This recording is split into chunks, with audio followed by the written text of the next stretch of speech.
these past 3 years, I was fortunate to start 29 of 29 games. And I can't say it was always easy, especially as an offensive lineman. Really, what helped me stay on top of that is really focusing in on my body and making sure that stretching all the time. I stretch multiple times, even today. On top of all that, just kind of having that mental toughness to be able to battle through some of those injuries. Because, at the end of the day, the guys on my team, the coaches, my family, the fans, they're all expected and relying on me to play. What's going on, everyone? Welcome to the Call The Huddle Podcast. I'm Xavier. Today I have an interview with David Satkowski, an offensive lineman from Stonehill College. David played a lot of offensive tackle throughout his career at Stonehill before making the transition to center this past season and then declaring for the NFL draft recently. David was named the Phil Steele 2023 Northeastern Conference Offensive Lineman of the Year as a center in 2023. So I hope you guys enjoy the interview as always, and thank you for watching. I know you got a basketball background a little bit in high school, I saw. Tell me, what do you think on Jordan or LeBron? Jordan or LeBron, huh? Well, I guess a new school guy, I gotta say my man LeBron. I mean, some of the off-court stuff I don't love, and some of the on-court stuff I also don't love. But when you're the all-time leading scorer and you're been playing for, I think now 20 years, I mean, it's kind of hard to argue with that. So I got to go LeBron and the guy I grew up watching. Right. I mean, I agree as this generation guy, but obviously he's got the most points ever in the NBA. And then like jumping into just some quick ones about your career. Just tell me the best defense you've ever faced, or the best lineman. And that's a tough one. I would probably say University of New Hampshire or Fordham University. Both very good CAA teams, and I thought they both had good defenses that presented different challenges. So I would say definitely one of those two. Okay, yeah. And then talking about like traveling, like where's your favorite place to travel to for a game at? That's a good question. I think this year we traveled to Georgetown University, right in the heart of Washington, D.C. So I love Washington, D.C. I've always really liked going to that city. I've been there a couple of times now, so I would say that was definitely a cool trip being down there in the nation's capital. That's cool. Going back, Drake or Taylor Swift? Drake, I mean, if I could say neither, I would say neither, but I guess Drake, I definitely have listened to more Drake than Taylor Swift, but yeah, I guess Drake. Okay, like in like pregame stuff, you got like a song or like an artist that's like your go-to and get you going? Nah, pregame I'm all over the place. It really depends on kind of mood I'm in, kind of tone of the week and all that stuff. Sometimes rock, sometimes rap, sometimes just kind of like a pop or country if I'm trying to just be kind of chill. So I'm kind of all over the place. So I don't know. Depends on the week. Right, yeah, that makes sense. And then just the last one before I want to get into you, like your career and a little bit talk about you. Like growing up, obviously, I think there's a big distinction between college football and NFL football. Like, were you a fan of either or first? I mean, I've been a fan of both, I would say, for the majority of my life. But as I've gotten older, which is kind of ironic, especially once I started playing college football, I kind of became more of a pro football fan. In particularly, I'm a New York Jets fan. I follow them pretty closely, so I've definitely been rooting for my Jets. And even though things haven't gone necessarily the way I wanted them to as a fan this year, with everything going on there, it's definitely a team I tune in and watch every week. So definitely more of a NFL fan now than a college fan. Yeah. Like I said, obviously, I think the college football has always had a lot just like bigger plays. Maybe different like offensively in terms of skill positions, but watching like you were saying, the NFL is all detailed oriented, and what being a lineman, I bet there are some guys that you were watching growing up. Was there anyone that you were watching growing up going into that? Well, going back to the Jets team, to Brickashaw Ferguson, Nick Mangold, some of the other Jets linemen of the past, I definitely watched, and of course, being a center now today, I can't go without watching some Jason Kelsey highlights and his podcast and all the stuff that he has to offer. So yeah, some guys from kind of the 2010s I grew up watching, and some guys now that I really admire, especially as I look to transition from college to pro, kind of watching what they do and seeing how they take their process both on the field and off the field. Right. Yeah, definitely. Yeah, like I said, I know you had a long career at Stonehill. You played center and offensive tackle. I think mostly just right tackle. But like obviously you're a fun player to watch on film just because your versatility and everything that Stonehill's offensive line was able to do watching them. Just like jumping into the NFL draft stuff. like obviously you hired representation, and the deadline I know for the for announcing your decision is a week from today, I believe. When did that decision start to come up on radar for you, and what are you expecting out of this offseason? Yeah, so the decision, I would say I was kind of back and forth on it for a while. I knew going into this season that I was pretty sure I was going to declare for the NFL draft or try to play professional football. But as the time got closer to the end of the season, I knew it in the back of my head, but I kind of got more confirmation and understanding that I could come back for a 6 year, whether it was at Stonehill or a different school. Just because of my freshman year, I only played in 2 games. And so I knew I had that as an option. But after having some talks with my family, friends, coaches, I really solidified my decision that, I feel like now is the right time for me and my family to try to take this next step, try to have me pursue playing professional football and going from there. So yeah, as I enter this off season, I'm starting to train. I've been training since December, but I'm going with a gym and a full-time combine training facility, which started this week. So I'm getting into the thick of it, and it's been a really cool process, and I'm looking forward to working hard and just seeing where the process takes me from here. Yeah. Like I said, obviously you've had a long career, and play all along the line, as I mentioned. Was there anything like throughout this past year that you learned or that stood out, like being there for that 6th year at Stonehill now?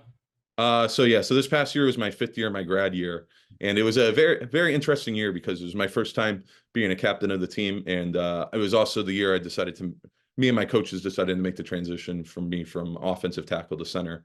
There are a number of reasons that went into that decision, but the long story short is that it was a new position for me, and though I had some reps at center in past years, especially my senior year, it was definitely something that I had to work very hard on last off season in the spring and the summer. So it was definitely a transition. I felt pretty good going into my first game playing at center, but I think both personally speaking, and I think my film shows it, that as the season got on, I really got comfortable being at center and kind of what being a center meant in terms of the mental part of the game, really being kind of like the head or the coach of the offensive line or whatever you want to call it, kind of taking on that leadership and responsibility role, and also taking that mental part of the game and kind of applying it to the physical part, where the strength that I've been building up and just kind of the knowledge I've gained from my coaches really kind of all came together. And I think that really showed, especially in the second half of this past season, personally. Yeah. Mhm. What is it about like center compared to playing outside tackle? Like obviously when you're playing tackle, you're a little bit more isolated. But sometimes you are at center too. Like what were some of the growing pains for you, or things that you like figured out when you were finally getting the grasp of it? So there's a lot of nuance that goes into it, but I'll just kind of focus on 2 aspects of it.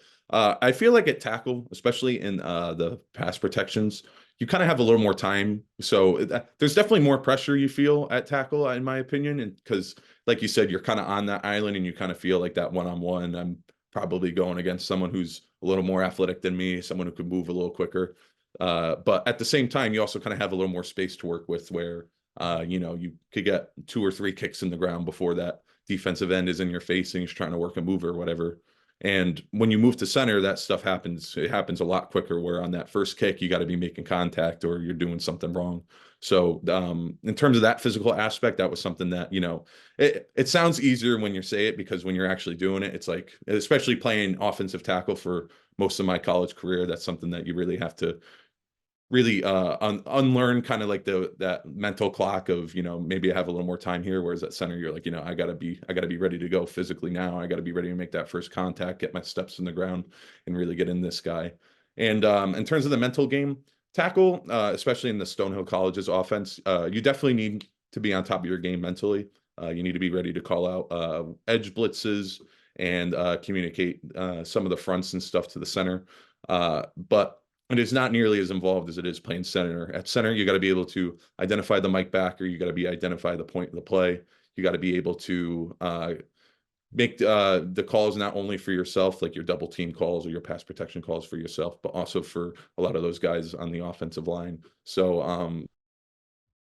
I felt like the biggest hurdle, and something that took the most time because it requires the most kind of practice and continuity with your guys is that mental aspect of making sure that both you and everyone else on the O line is ready to go mentally before the play. So that way, when the ball gets snapped and you're going, that you're ready to uh, you know make contact with guys and be in the right position. And as I say that, I just realize obviously the most obvious part of making that switch from tackle as center is just snapping the ball. So Yeah. getting all those reps in the summer and getting that ball snapped is the most important part of a play in any play in football. So that's how it's got to be.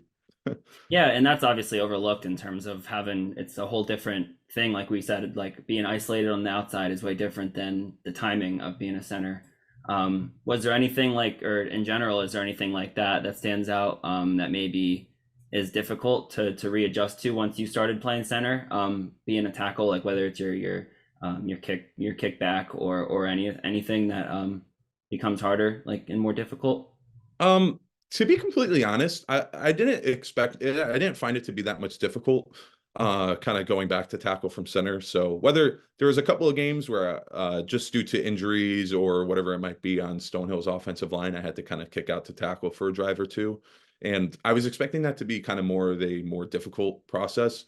But in all reality, once you kind of get down the nuance and the stuff of center, that I had so many reps at tackle that that's kind of that mental get part of it and the physical part of it kind of really stuck with me. And I was really fortunate that my offensive line coach and my offensive coordinator was still gave me a few reps during practice in different periods at tackles. So that way, if I were to have to make that quick jump from center to tackle, it wouldn't be a problem. So no, I honestly, as long as you really focus in on making sure that you're getting those reps in practice, I really don't think that there's too much of a mental or physical difference as long as you're just staying on top of that stuff. Yeah, and I think like center is obviously like you said the number one guy that has the ball obviously.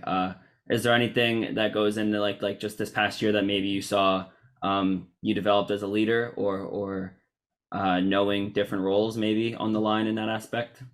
Yeah, so I felt like I had a good grasp on the offense going into this past year, but I really, really didn't think I did until now after actually playing center and being on that offensive line, kind of guiding and making the calls and stuff. Because you think you know what everyone's doing until it's time, till the bullets are flying and you're going, and especially at the start when I can't think of a specific example off the top of my head, but like someone might do something that they weren't supposed to do that you thought they were supposed to do, or just something along those lines. So again, it definitely as this season progressed, I felt that I really had to be on top of my game mentally in a way that I wasn't necessarily a tackle. And I feel so fortunate for that because I really felt like it really helped me develop mentally as a football player, both in terms of understanding what the offensive line is doing, and then really kind of taking that bigger picture approach of understanding what defensive lines are trying to do to us, what the front seven's trying to do to us, and also surprisingly, especially in the pass pro, what the skill guys,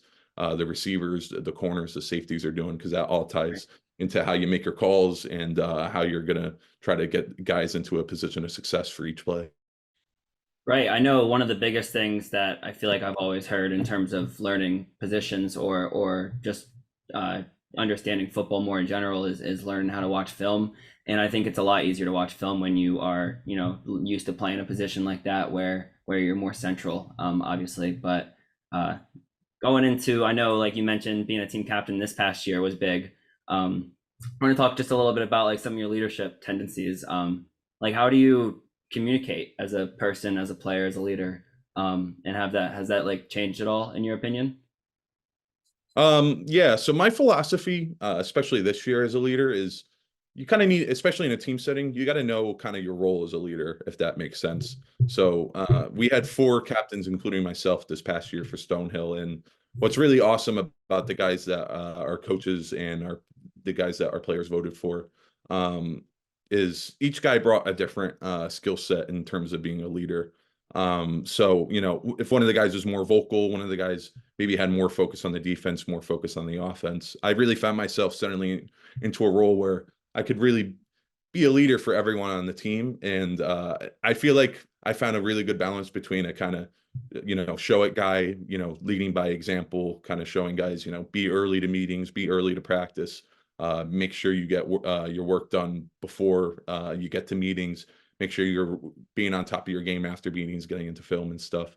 And I also felt like when I needed to take those times to step up into more of a vocal role, whether that's with the offense or the team as a whole, that I was really able to do that effectively because by showing more than just kind of yelling and screaming at people, I was really able to make personal connections with a lot of the guys on the team. So that way, if I was to get up in front of the team and say something, it wasn't like, oh, this is just some captain speak that David's going into, and I don't need to listen to this. I felt like it really struck home as um, if I had something to say in front of the team in a team setting, that it was meaningful and it was worthwhile. So yeah, so I felt like I feel like I could bring a lot to the table as a leader, but especially in terms of kind of being a leader by example while also kind of incorporating some of those more vocal aspects. I felt like I found a really good balance of that this year.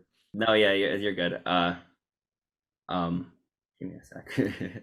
Yeah, sorry about that. Talking about leadership, was it how early on in the season was it that maybe you understood that like what was asked of you, or how you had to act differently? I honestly I felt like it came during camp because I knew I was going to be a captain going into the season, going into the summer. So I was very fortunate enough to be up at Stonehill, working with the guys in summer stuff. So, along with practicing my own skills and lifting and conditioning and all that stuff, I felt like that was a really good time to understand my role and my identity as a leader. So, once I got into camp, I still need to find more balance. I needed to find more balance in terms of, what my real role and as a leader would be on the team. But I felt like, especially into that third week of camp and going into the first game of the season, I really felt solidified and comfortable in taking on that balance of a vocal leader and also a leader by example. That fortunately, because I was there at Stonehill over the summer, that I was able to kind of practice and work on, so that way I could be as effective of a leader for our team during the season. Okay. Yeah, that's good to hear. And then I know, like, talking a little bit more about your team this past season now. Um, I know you guys this past season jumped from Division 2 to Division 1, technically. What was like all the talk surrounding that in your head before the season and during, and was there anything that helped you grow in terms of competition or that aspect of it? Yeah, so Stonehill College made the jump from Division 2 to Division 1 in the spring of 2022. So this was actually our second season going into Division 1 football play. So I could kind of speak more in terms of how that process was last year and then going into. So when we two ways the team could have looked at it. It was, we're a bunch of D2 guys who were just lucky to be able to get this opportunity at D1. And, we could have just been like, oh, whatever, if we win games, great. If we lose, like, that's just how it's going to be. Or what we did is we looked at it as, what a great opportunity we have to play Division 1 football. Like, let's make the most of this. Like, let's embrace what it means to be Division 1 football players. Let's really get uh, into it, into the film, into the playbook, into just every single thing that we do as a team to be as successful as we can as a Division 1 football program. And over these past 2 years, I really think that showed. So last year we only played Division 1 games in conference in the NEC, and we finished 2-5 in the conference, which we were happy we won a couple of games in Division 1, but we really felt like we left some games on the table. So going into this past year, we really honed in on maybe some of the mistakes we made in that first year as a Division 1 team, and really batten down the ship into going into this year. And I really think that showed, where we got our first out of conference Division 1 win. We finished 4-3 in conference, and I think the foundation that me, the other captains, and the seniors laid this year was really going to be instrumental in ensuring that those guys are set up for a place of success, where if I come back next year or the year after, we're going to see that Stonehill football is in a really good place and hopefully competing for the NEC title. Yeah, that is exciting. It's the new age of college football is very cool, and to see schools that are upgraded like that, and that aspect is really cool for the competition, obviously, and just for more opportunities for more guys, because like you said, the D2 label is something that kind of can stick with someone in their head. Talking, like, I know you've talked about, I've heard you talk about playing like for 5 years now. I know I've heard you talk about your longevity as a lineman, and obviously like playing multiple positions. That's something that you have to be conscious of in different ways at the other different positions. Tell me like challenges and any lessons that you've gotten and gained in terms of taking care of yourself the right way or in different ways. Um, I was so fortunate to have our strength coaches, Jason and Rob at Stonehill College. I think that they're some of the best to do it, and we were so fortunate to have them. And what those guys harped on all the time is that, taking care of your body and being on top of your stuff comes down to, the work you put in and making sure you're on top of that. So, I was in these past 3 years, I was fortunate to start 29 of 29 games. And I can't say it was always easy, especially as an offensive lineman, you're always going to be dealing with bumps, bruises, stuff that's bothering you, stuff that's lingering. And really what helped me stay on top of that is really focusing in on my body and making sure that I'm stretching all the time. I stretch multiple times, even today, making sure that, if I do have those bumps or bruises, I see the right people to get that stuff taken care of.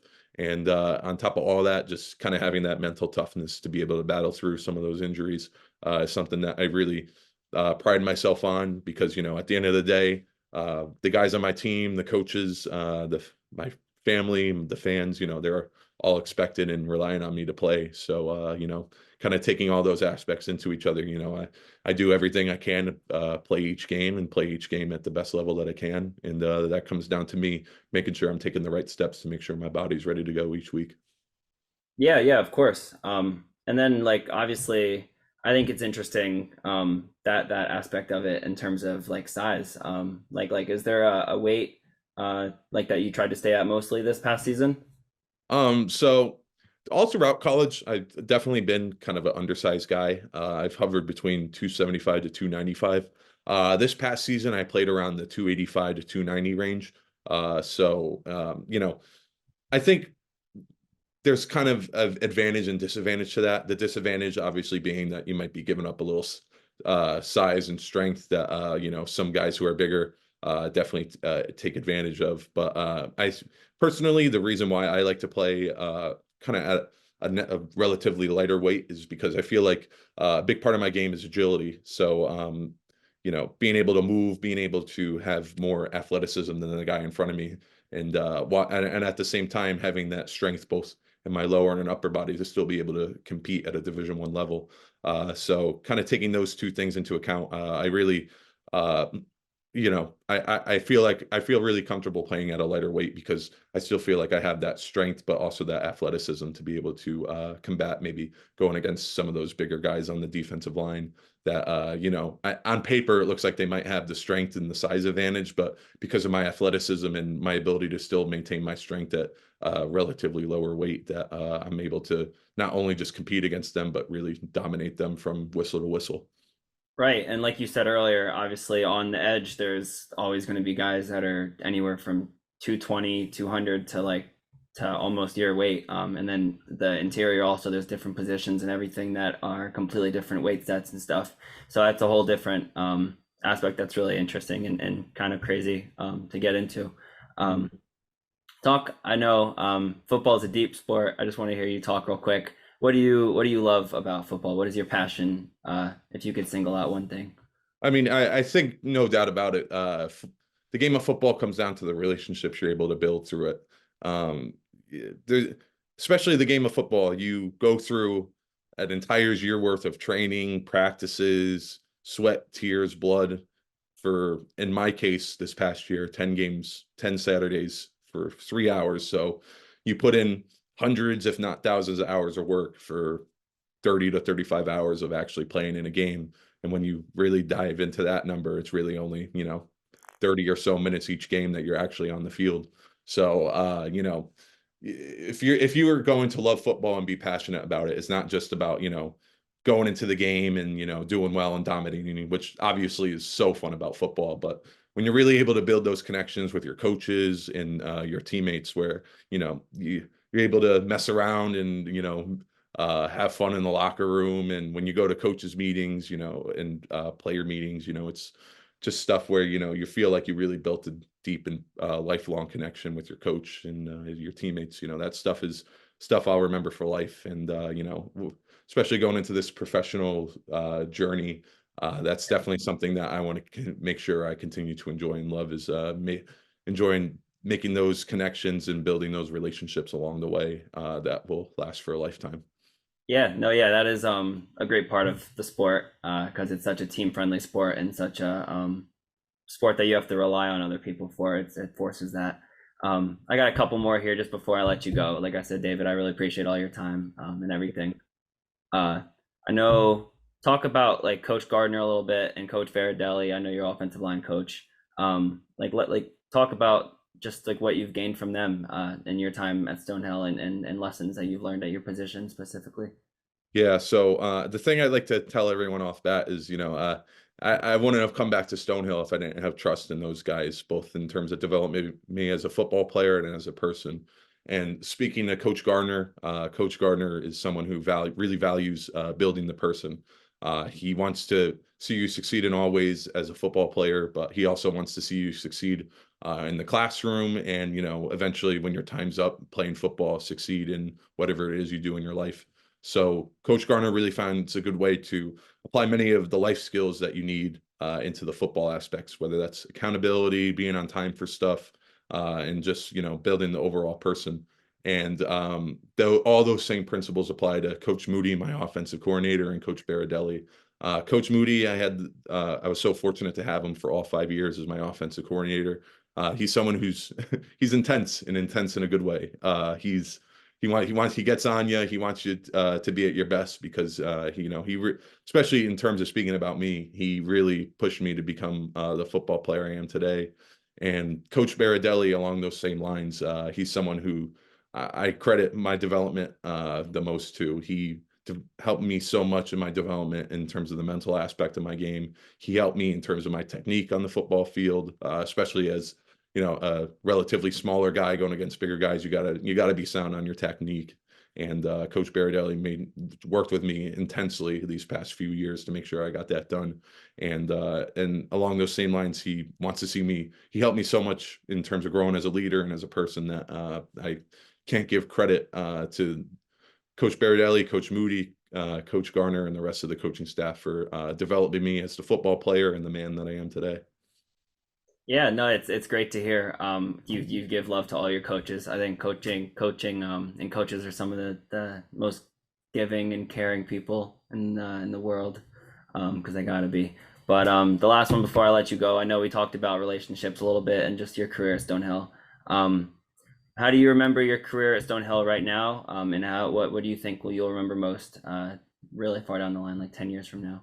Yeah, so as an offensive lineman, you get no stats. So, I'm not thinking, I broke this record at Stonehill, I broke that record at Stonehill. So how I look at my legacy is just that I'm hoping that I really left a mark on the guys that are still there playing. I hope that the way that I conducted my business each and every day, whether that was on the field, in the classroom, just hanging out in the dorm, or wherever it might be, really sticks with those guys in terms of how I carried my business. And going forward, what I think my legacy will be in 10 years is just the same thing. I'm hoping guys remember me as a good guy, a guy that worked hard. And when they come back, hopefully, it's tough as an offensive lineman, but I'm hoping that in 10 years, my name will hopefully still be remembered.